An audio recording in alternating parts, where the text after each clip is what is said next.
en Uruguay para, como decíamos, para conocer mejor la situación actual de la política económica en nuestro país. ¿Cómo andas? Diga. El estimado Aldo Lema es uno de los economistas más destacados de Uruguay, de la región, de Por Chile. eso lo invitamos, Tomás. Es amigo. Es amigo, pero les voy a decir algo, él es tan buen economista como tan buen conocedor de vinos. Mirá, es un experto en vinos chilenos. Y dicen que la mamá hace unas pastas de novela, me prometió, pero sigo esperando que ponga fecha. Esa invitación la tenemos pendiente, Checho, la vamos a cumplir. Está muy bien. Entonces les decía, es un conocedor serio de los vinos uruguayos, de los vinos chilenos, de los vinos argentinos, de los vinos del mundo, de cómo se combinan los vinos. Alguna vez le pidió algún maridaje, y alguna vez le pidió algún consejo. Mira, preciso hacer un regalo de un Pinot Noir y de esto, y me dio unos consejos, y el hombre sabe. Y además como periodista deportivo es un gran economista. Así es. Así la mayoría de los hobbies de un adulto vienen de su niñez, así que eso está construido en la niñez, en la adolescencia, lo mismo que el periodismo deportivo y lo mismo que el cine y otras cosas. Igual, pero me parece bárbaro, viste, me imagino para vos poder combinar por un lado la economía, el análisis, el PBI, y por otro lado los grandes. Y aparte tiene otra característica, y aparte que lo sigo, es un hombre de San José. Sí, señor. Maragato, 100%. En realidad nací en Florida. Sí, pero tenés un cariño especial por... Pero voy a decir mi segunda frase de cabecera, que es que uno es de donde vive la adolescencia, y yo la viví en San José, y por eso le tengo mucho cariño a Florida, donde nací en una pequeña bodeguita en las afueras de Florida, Camino de la Macana, a donde lo acaba de invitar, el pájaro enciso a Sebastián da Silva, esa chacra de mi padre. Así que soy de esa zona de la Macana, pero me fui de niño a San José, y bueno, en San José viví mi adolescencia, están mis amigos, está mi vida, digamos, desde siempre. Así que bueno, ahí lo tenemos, las facetas del estimado Aldo. Está muy bien. Aldo, recién poníamos una encuesta para que la gente opinara, a ver si la podemos ver.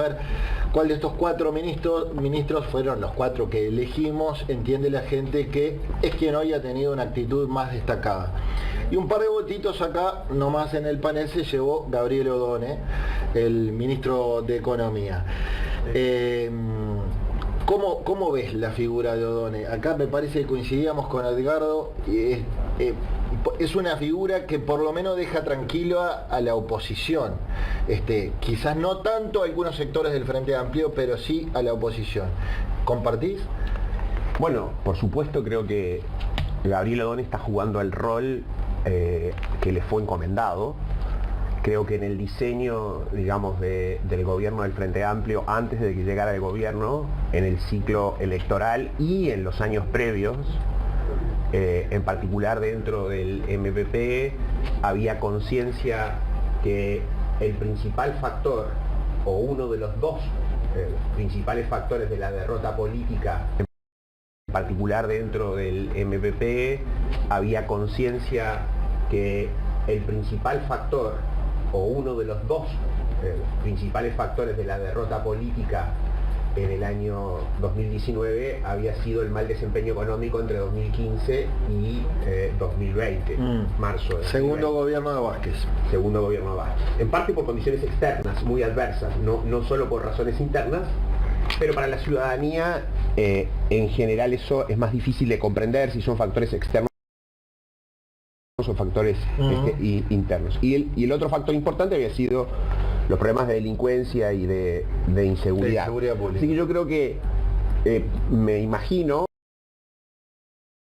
no tengo información, no estuve, digamos, en esa cocina, pero intuyo que en el diseño, tanto primero de la perspectiva electoral como luego del gobierno, era clave tener una figura que primero tuviera un equipo amplio, liderara ese equipo, pudiera participar en muchos debates, no solo en debates propios, digamos, de lo que llamamos la caja fiscal, jugara un rol relevante, y yo creo que ese rol lo está jugando.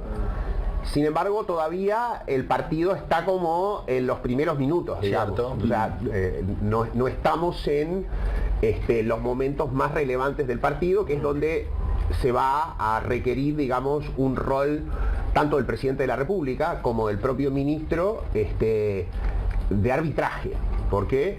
van a haber posiciones diferentes, las están habiendo, y cómo se arbitre eso, cómo el liderazgo tanto del presidente de la República como del ministro se vaya desarrollando, va a marcar la impronta, digamos, de los próximos años, incluso de los subsiguientes. Es evidente que el Frente Amplio básicamente tiene un objetivo que es que este no sea un periodo de 5 años, sino que mantenerse en el gobierno. Y, de nuevo, ¿cuáles van a ser los 3 factores relevantes desde mi punto de vista en la elección del 2029? 1, la economía; 2, la seguridad, la inseguridad; y 3, el candidato. Si ustedes ven, esos 3 factores estuvieron en la elección del 2019 y esos 3 factores estuvieron en la elección del 2024. Por lo tanto, la economía es un aspecto central y tiene que ver con el crecimiento, con la capacidad de crear empleo, con que las remuneraciones se recuperen, con que hayan recursos para focalizar en determinadas políticas públicas. Por lo tanto, yo diría que hoy está cumpliendo ese rol, está siendo valorado por la ciudadanía, pero viene la etapa de los temas más difíciles, la ley de presupuesto, el diálogo social, los consejos de salarios y otros temas que van a ir apareciendo, los mismos temas tributarios que se han planteado. Aldo, pero está bien si digo que no solo, más allá de la figura de O'Donnell, hay una continuación de la política macroeconómica que ya se ha transformado en una política de Estado ya desde hace más de una década, ¿no? Digamos, ha trascendido gobiernos la política macroeconómica. ¿Estoy en lo cierto? Así es. O sea, Uruguay esencialmente es mucho de continuidad y cambio, más allá de los debates en la superficie, más allá de los debates a veces de Colombes a Ámsterdam que pueden haber en la política. Cuando uno debate en el palco, cuando uno debate en ámbitos más de la élite o plantea temas de políticas públicas, los consensos son bastante mayores y sobre todo se ven en los discursos hacia el exterior. A mí que me toca muchas veces convivir, digamos, yo viví muchos años en el exterior, 20 años, y siempre participé en las actividades de Uruguay con gobiernos de distinto color político, con los 3 partidos, todos, digamos, embajadores de distinto color político, embajadores de carrera, embajadores que eran designados por razones políticas, y en definitiva ahí es donde se ve el discurso más homogéneo, más unificado, más común, más de los consensos. Y a veces en la interna, en la diferenciación, que es perfectamente entendible, en la necesidad de captar los públicos y los votos, parecen algunas diferencias exacerbarse. Entonces Uruguay ha sido en políticas macroeconómicas, ha sido mucho de continuidad y de cambio. Este gobierno y muchas de las autoridades económicas ahora, cosas que hace un año las decían, digamos, de manera muy ostensible, levantando la voz respecto, por ejemplo, a los temas de competitividad y demás, hoy no lo hacen. Así como en el pasado, digamos, ocurrió también al revés, o sea, discursos de la oposición actual eran muy fuertes contra el tema, digamos, contra los temas de competitividad y demás. Hoy están de nuevo volviendo a levantar la voz, pero mientras estuvieron en el gobierno, en realidad... porque es más fácil ser oposición siempre. Claro, que gobernar, administrar. Esa es una frase típica, digamos. Es mucho más fácil ganar una elección que gobernar, y más en estos tiempos de un mundo... O criticar que hacer, digo. Bueno, a ver, también tenemos una tendencia global que es como un contexto en donde hay cierto grado de crispación en todas partes, las redes se exacerban, muchas veces este mismo anonimato, no anonimato en el sentido de que las personas, digamos, ocultan digamos, su identidad en las redes, pero como que las redes en algún momento les da una predisposición a levantar el tono de voz que en el mano a mano no es así. Entonces, Uruguay, como es un país de cercanía, yo creo que eso todavía se ha mantenido suavizado, no obstante lo cual, y igual a nivel, digamos, de los debates, internamente es mucho más álgido, a veces crispado el debate de cuando dos personas, dos políticos de distintos partidos tienen que ir a presentar el país al exterior. Claro. Entonces, hay mucho de reafirmación de las políticas que venían, así como la coalición republicana multicolor mantuvo políticas anteriores al ritmo de Uruguay, y ese es un poco a veces lo que quizás exaspera o digamos a quienes tenemos sentido más de urgencia. Nos parece que si bien hay muchas cosas positivas en esto de que Uruguay va gradualmente, también es un ritmo a veces como el fútbol mismo. Nos pasa que decimos, bueno, pero fuimos a jugar Uruguay con Francia, ¿por qué no fuimos más ofensivos? ¿Por qué no tomamos más riesgos? ¿Por qué ese partido, digamos, no lo jugamos de otra manera? Bueno, eso a veces también pasa un poco en política, y más pasa teniendo en cuenta que hay cierta capacidad de llegar a consenso. Hay un país de cercanía en donde se van a encontrar en el Palacio Legislativo, se van a encontrar en un bar o en otro lado con predisposición a hacer algunos acuerdos. Te hago una más. Una palabra, la dijiste al pasar, que se repite mucho hablando de las urgencias que tiene el país hoy, es crecimiento. Que Uruguay debería crecer a otro ritmo.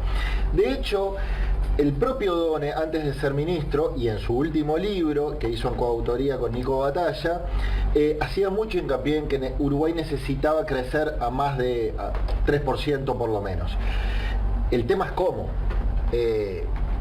No te voy a pedir una receta, pero o por lo menos qué no debería hacer Uruguay, o qué debería sí o sí hacer Uruguay si apela a crecer más.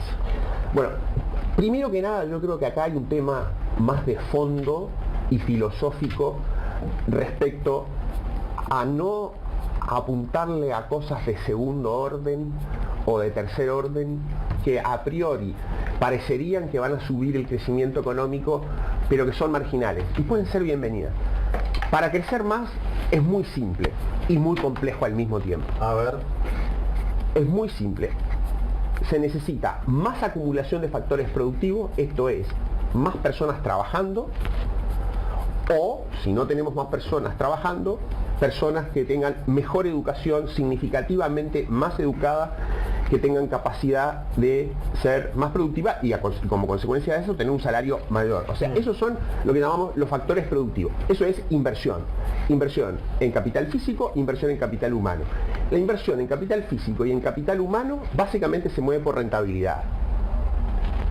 O sea, no se mueve, digamos, por razones filantrópicas, que me gustaría, voy a hacer un proyecto de tal naturaleza. La gente invierte, ya sea invierte para, digamos, cuando desarrolla una empresa, que desarrollar una empresa muchas veces, a veces tan estigmatizado está en Uruguay el concepto de empresario, es tomar dos factores productivos, tomar personas y poner capital, combinarlos y a partir de eso generar servicios y utilidades que el que arriesga capital, digamos, debe remunerar por el riesgo que corre, así como debe perderlo, cosa que en Uruguay muchas veces nosotros estamos a veces muy preocupados de que no haya esta destrucción creativa o creación destructiva. O sea, la verdad es que así como nacen empresas, otras mueren, y lo importante es que nazcan muchas más, y que así como el sector de servicios hoy en tecnología se volvió un sector pujante y demás, y si eventualmente eso está, digamos, complicando a algún otro sector que por razones, digamos, simplemente del momento, de lo que está cambiando en el mundo, no es el sector de moda, bueno, será esa la locomotora y demás. Entonces, lo primero es que tenemos... Hoy sería que el software. O sea, hoy tenemos un dinamismo en la exportación de servicios de toda naturaleza muy relevante. Muchas veces le damos mucha importancia al turismo. Lo tiene, yo soy un defensor del turismo y turismo interno. El turismo se siente subestimado. Pero piensen lo siguiente, servicios no tradicionales de exportación, excluyendo logística y todo lo demás. Hoy Uruguay exporta casi 4.000 millones de dólares, que es más del doble que el turismo. Entonces, tenemos mucho tiempo dedicado al turismo, que me parece muy bien y demás, pero vino por acá una locomotora, digamos. Si ustedes conversan con jóvenes hoy que tienen 3, 4 años de educación en temas tecnológicos, en temas relacionados con programación, con ingeniería, todos están trabajando, no todos, no estoy diciendo, perdonen, no la caricatura, pero muchos trabajan para el mundo. La pandemia catalizó la pandemia catalizó un proceso en donde perfectamente puede estar una persona trabajando en Montevideo, en mi querido San José o en cualquier otro departamento para el resto del mundo. Bueno, primero entonces hay que buscar mecanismos para que la inversión sea mayor. Eso, por lo tanto, pone mucho en debate los temas tributarios, porque típicamente los temas tributarios muchas veces, impuestos que son considerados más neutrales, por llamarle de alguna forma, aunque puedan tener algún componente regresivo como el IVA, que no afectan la inversión, suelen estar fuera de la agenda cuando hay que hacer algún ajuste tributario. Entonces los ajustes tributarios o las alzas tributarias naturales que están en debate son o impuestos a las personas de altos ingresos o impuestos a las utilidades de las empresas, IRAE y relacionados, o como ahora impuestos a alto patrimonio, etcétera. Entonces hay que tener cuidado con eso. Yo creo que eso lo que está transmitiendo genuinamente el ministro es: no podemos abrir esa puerta.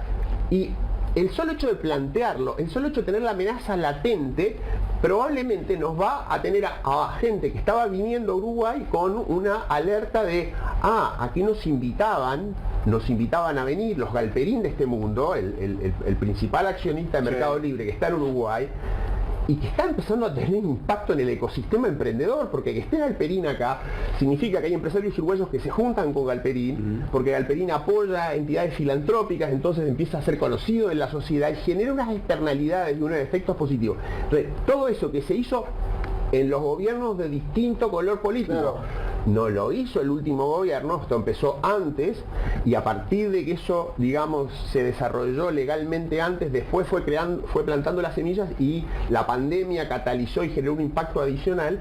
Bueno, ese tipo de cosas hay que tener mucho cuidado, porque necesitamos más inversión. Necesariamente más inversión. Necesitamos que al final, en materia de capital humano, las personas puedan sentir que Uruguay les permite apropiar su educación con buenos ingresos.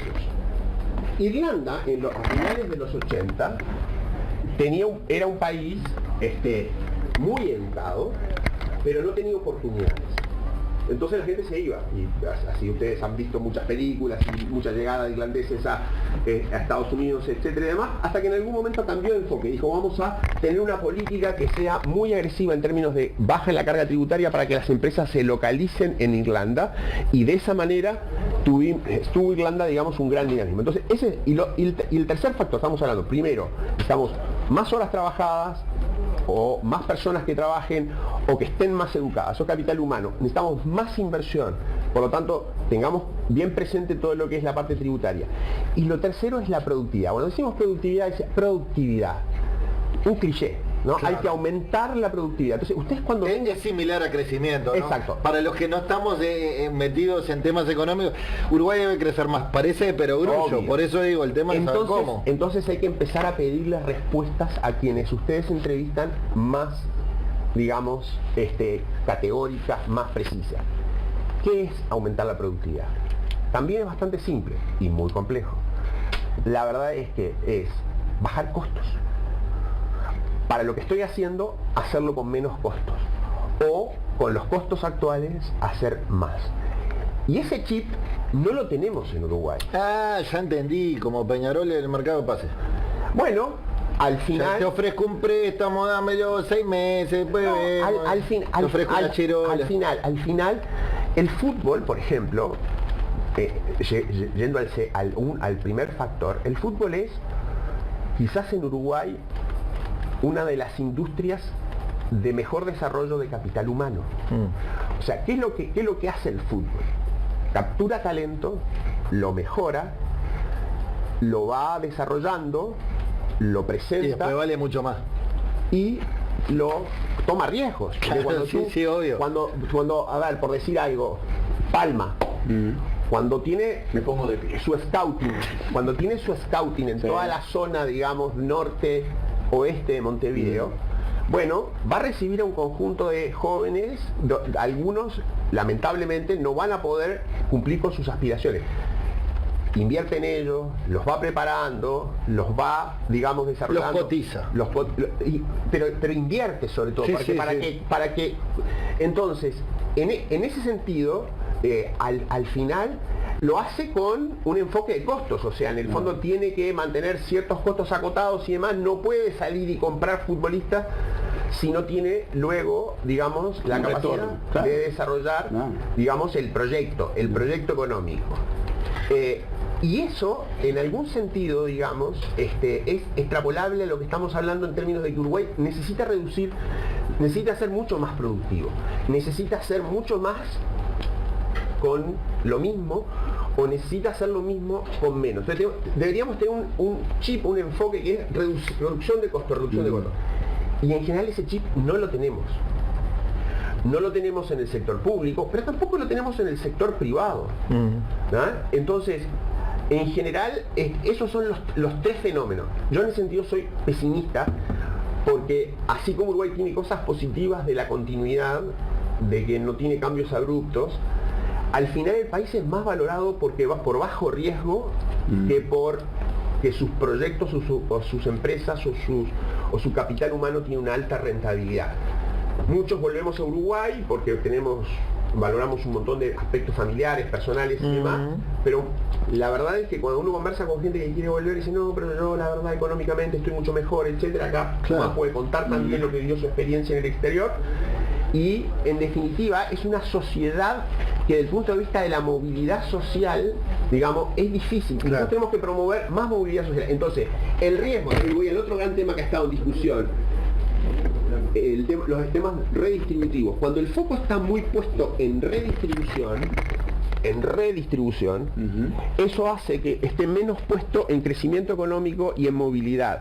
Y eso mismo hace que se desincentive de alguna manera esa capacidad de emprender, esa capacidad de movilizar recursos, esa capacidad, digamos, de que haya más movilidad social.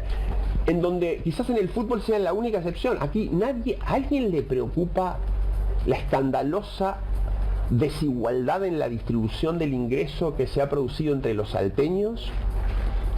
Entre los salteños, ¿verdad? Para mí en los últimos 20 años es realmente, digamos, de los mayores cambios en desigualdad. Por Suárez, por Cavani y por Cuevas. Sin embargo, no vemos que ese sea un problema. No vemos el famoso derrame, digamos. No, quizás si hubieran sido tres empresarios, si hubieran sido tres empresarios los que en Salto hubieran pasado de prácticamente no tener patrimonio a tener un patrimonio conjunto que estimo puede estar entre los 150 millones de dólares, quizás un poco más, no tengo bien los números, pero ese es el patrimonio conjunto de los tres futbolistas, la distribución del ingreso entre los salteños empeoró. Significativamente empeoró. Mira qué curioso. Está bien. Tomás. Mencionaste un tema, ¿no? El tema de lo que significa para Uruguay las exportaciones del sector tecnológico, que es algo que se viene realizando desde bastante tiempo atrás con varios gobiernos, pero el país, me parecería algo, no tiene una política y una estrategia para eso que es el sector tecnológico, que hoy le da 4.000 millones de dólares por año, pero podría dar mucho más. Y ahí no tenemos, como en otros sectores no tenemos lo que es una política estratégica de incentivo clara para decir, por ahí va, incluso para la educación. Tú decís, los jóvenes, ¿dónde está el futuro? Está en ese sector, hay otros, pero está ahí. Y en algunas cosas, en la pesca tampoco tenemos un proyecto estratégico. Y dejamos pasar oportunidades. A ver, el tema tecnológico es fascinante. Absoluta, por eso te lo planteé. Y sé que vos lo sentís así. No, lo siento, yo fundé una empresa con Fernando Braco, que fue mi profesor de matemáticas en la facultad, expresidente de Antel, uno de los uruguayos más brillantes que conozco en Chile sobre robótica, teleoperación. O sea, el tema me fascina y nos hemos hecho juntos la pregunta de ¿dónde estuvo el embrión del desarrollo tecnológico en Uruguay? Me dicen por la cuca que te arrimes el micrófono, como si fueras a cantar una canción, pero seguí hablando nomás. Bueno, ¿dónde estuvo el embrión? El embrión estuvo en los 60 en la adopción, en principio en la Facultad de Ingeniería de docencia, pedagogía en temas relacionados con sistemas e ingeniería, que luego con estímulos tributarios y el desarrollo de las escuelas de informática en los 80, etcétera, produjo todo este proceso, que ha sido un proceso continuo y que obviamente es lento, pero que hoy lo vemos en una de las etapas de madurez. Probablemente vengan otras hacia adelante. Lo clave es la educación. Yo creo que si uno tuviera que ver de los últimos 20 años qué cosas se han hecho en esa dirección, pero que son lentas, que no son de un día para otro, es el Plan Ceibal. Y lo que hoy puede estar haciendo el Plan Ceibal en términos de adopción de la inteligencia artificial y de la diseminación de la inteligencia artificial y de la enseñanza del inglés, de la enseñanza de la programación, de la enseñanza de matemáticas, etcétera, desde Plan Ceibal. Yo creo que para que Uruguay, digamos, pueda consolidar esa línea, de nuevo el tema pasa por educación. El Plan Ceibal es como cuando a mi madre se le cortaba la mayonesa y tomaba un potecito al lado y empezaba a batir en un pote más chico, mayonesa, y empezaba a mezclarla con la que se había cortado para tratar de recuperar, y la terminaba recuperando. Bueno, el Plan Ceibal hoy es un pote que ha ido creciendo, pero que todavía, lamentablemente, me encantaría que fuera mucho más relevante, tuviera un rol mucho más protagónico y más ampliado y más extenso en toda la educación. Pero al final pasa por educación, pasa por abrir mercados, pasa por el inglés. Por ejemplo, esto lo discuto mucho en San José hace muchos años, porque yo he sido un gran defensor del Instituto Anglo en San José, tengo profesoras amigas, la directora por año fue mi profesora, le tengo mucho cariño.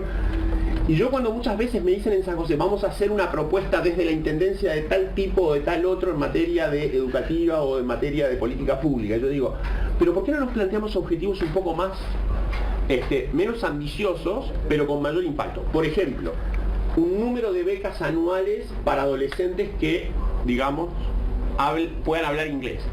Y que lo podamos medir. O sea, que podamos decir, vamos a comprometer tantas becas por año y las vamos a medir con los exámenes de Anglo. Eso Ceibal lo está haciendo, y es una buena idea. Hay cosas que van en esa dirección y las está haciendo no solo con el idioma, pero en las intendencias, cuando muchas veces se plantean soluciones para el departamento, ¿por qué no ir a cosas de esta naturaleza? Supongamos que me propongo que San José es el departamento donde se habla más inglés en todo el país. Esa es una meta. Bueno, después que lo hace San José, lo va a querer hacer Durazno, lo va a querer... Y si tenemos un país que se vuelve, no vamos a decir que se va a volver bilingüe 100%, pero si tenemos una masa crítica que habla inglés y que va, digamos, al exterior, a abrir mercados, que se puede comunicar naturalmente con sus interlocutores en el exterior, que empieza a relacionarse de una manera que al final comercialmente después tiene impacto, eso empieza... Y fíjate que no son soluciones complicadas. No, como tú decís, a veces las intendencias se entreveran, ¿qué hacemos? No, y vamos a hacer un seminario y un curso, no. Inglés, computación. Lo que pasa es que muchas veces las agendas están marcadas por algunos intereses particulares. Justo esa columna de ayer en El País mía. De lo que, y volviendo a la pregunta inicial, sí, conectamos los dos temas. Yo creo que un poco en el retorno del Frente Amplio del gobierno hay una expectativa en sus partidos, o en una parte de sus partidos, en sus militantes, en, digamos, los movimientos sociales, de un cambio de foco desde el punto de vista redistributivo, desde el punto de vista de la asignación de los gastos, desde el punto de vista de las políticas y demás. Por lo tanto, el presidente de la República y el ministro Donne van a estar expuestos a tener que discernir entre qué cuestiones son en pro del interés general y en pro del interés particular. Entonces, en pro del interés general es la primera infancia. Pero la primera infancia no vota, los niños no levantan la voz, ni siquiera tienen capacidad y perspectiva de ver cómo cosas que se están haciendo en el país los van a afectar 20 años después. Votan los jubilados, votan los profesionales. Lo de la caja de profesionales, en donde estoy involucrado, es un escándalo, porque son 80 millones de dólares de toda la sociedad para sectores de ingresos medios altos. Lo de colonización, parecido. Lo de las intendencias ahora, una enorme presión de las intendencias por recursos hacia la OPP, entendiendo que en algún sentido el gobierno anterior los había postergado. Lo mismo, grupos de presión. Entonces, si el presidente de la República y el ministro no ponen el péndulo en el centro, en el interés general, bueno, esto va a terminar siendo una escalada de peticiones y demás, con una dinámica que no va a resolver los problemas, no va a generar más crecimiento, sino que solo va a generar mayores gastos o recursos o renuncias tributarias o cosas de ese estilo, con la intención, muchas veces bien intencionado, de que va a generar ciertos efectos en el futuro que no se van a ver y que va a ser contraproducente. Entonces, por eso creo que el presidente tiene una gran responsabilidad, su equipo más cercano, el propio ministro. Da la sensación en algunos casos, a mí me da la sensación, parecido a Piñera acá, es parecido al gobierno de Piñera, que en varias carteras, al igual que en el caso que le pasaba a Piñera, no hubiera ministros, hubiera subsecretarios. Sí, sí. Hay esa sensación. O sea, hay como la percepción de que al final algunos temas el ministro no los resuelve, sino que se transfieren a la torre ejecutiva. Lo mismo pasaba en el caso de Piñera en su momento en Chile. Cierta sensación de que el ministro era una especie de subsecretario y el ministro verdadero era Piñera porque conocía de muchos temas. Acá, en temas como, digamos, por ejemplo, MIDE, hubo en algún sentido, digamos, una delegación hacia la torre ejecutiva. En el tema medio ambiente ahora, parece haber una delegación a la torre ejecutiva. Vamos bien. ¿Es bueno eso, Maro, la concentración del poder allí? A mí me parece que por un lado está bien que el presidente de la República tenga que tomar una inclinación y tomar una decisión en función, digamos, del interés general. Lo que no me parece es que al final termine sin fusibles y termine con muchos temas, ya no en la decisión, sino hasta en la elaboración, en la planificación, siendo, digamos, responsabilidad de torre ejecutiva y no del ministro correspondiente. Bueno, de hecho se han generado grupos de presión, por ejemplo, en esta iniciativa de grabar al 1% de los productores o los empresarios más ricos, que ha generado un debate también incluso dentro de la interna del Frente Amplio. Claro. Bueno, a ver, era perfectamente previsible que hubiera un debate en materia tributaria y yo creo que ahí ese debate no se va a cerrar y quedó la puerta abierta, más allá de que el ministro y el presidente de la República la cierren en este corto plazo, que la cierren ahora en la discusión, digamos, de la ley de presupuesto que viene. Creo que ese es un debate que va a quedar, digamos, planteado y yo creo que ahí genera un poco de ruido. No estoy diciendo, acá hay que tener cuidado con las visiones medias catastrofistas, porque eso, digamos, ya hemos visto en el pasado que las cosas en Uruguay, salvo las crisis que tuvieron que ver con razones macro de otra naturaleza, en Uruguay no tenemos impactos de naturaleza tan catastrófica. Sí, lo que es importante tener en cuenta es que pequeños cambios en la misma dirección y demás, o señales en la misma dirección, van sumando efectos, ¿verdad? Que no es neutral. Eso sería utópico decir que, porque si no, en vez de 1%, ¿por qué no es 3? ¿Por qué no es 5? Digamos, es evidente que hay impacto, que va a haber impacto. Es evidente que una vez que me invitaron a estar como residente fiscal en Uruguay, digamos, ahora viene un impuesto al patrimonio de 1% que va a ser muy, muy fiscalizado, muy controlado y demás, y después puede venir otro uno y así sucesivamente. El mundo y las economías se mueven por expectativas. Volviendo a las dos preguntas y cerramos, a la pregunta original de Checho y a la pregunta ahora, o el tema que planteaba Tomás, yo creo que efectivamente tanto el presidente como en particular el ministro va a tener esta responsabilidad. Y bueno, es paradójico, pero así como Arbeleche dependía fundamentalmente del apoyo de la calle Pou, y eso que en algún momento, digamos, el propio Gabriel Odone lo criticó porque dijo, bueno, al final la propiedad, ¿dónde está la propiedad de la política económica? Es paradójico, pero está sucediendo algo parecido. O'Donnell está en el cargo y se va a mantener, y yo creo que es muy importante que se mantenga por el presidente de la República, porque probablemente por el resto solo se mantiene por una cuestión de conveniencia, porque da ciertas señales de tranquilidad y demás, y supuestamente eso va a permitiría un cierto despegue, aludiendo a su libro, en materia de crecimiento. Bien, Aldo Lema, entonces, con esa tonada chilena que te estoy advirtiendo, está ya huevón que... Vengo de estar 10 días en Santiago. Gracias, Aldo. Muchas gracias a ustedes. Bien, ¿con qué vamos?